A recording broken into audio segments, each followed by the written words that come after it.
আকিদা কি? সহজ ও পরিষ্কার ব্যাখ্যা। ১. আকিদা শব্দের অর্থ। আকিদা শব্দের অর্থ হল দৃঢ়ভাবে গেঁথে রাখা বিশ্বাস। যে বিশ্বাস হৃদয়ে পাকা করে স্থাপন করা হয় সেটাই আকিদা। সহজ ভাষায় আকিদা সমান সমান ঈমানের ভিত। যেমন একটি বিল্ডিং দাঁড়াতে শক্ত ভিত লাগে, তেমনি একজন মুসলমানের জীবন দাঁড়িয়ে থাকে সঠিক আকিদার উপর। শিক্ষা: সঠিক আকিদা।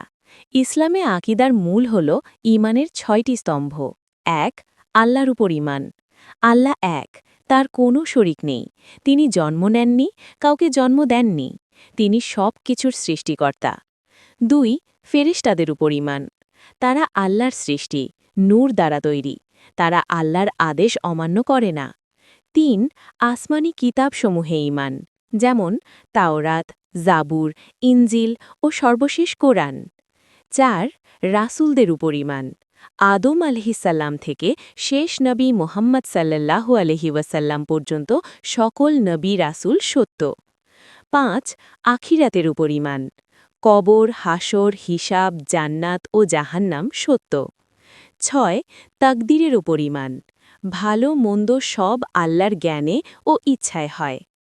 তথ্য: তিরশুলিয়ের নেতৃত্বে বলা হয়েছিল যে রাসূল সাল্লাল্লাহু আলাইহি ওয়াসাল্লাম ১৩ বছর মক্কায় শুধু মানুষকে আকিদা ও তাওহীদের শিক্ষা দিয়েছেন। এটা থেকেই বোঝা যায় আকিদার গুরুত্ব কত বেশি।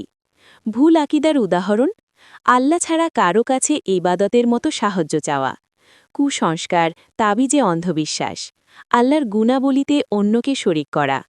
সংক্ষেপে মনে রাখুন, আকিদা ঠিক, ঈমান ঠিক। ঈমান ঠিক, আমল কবুল হওয়ার আশা বেশি।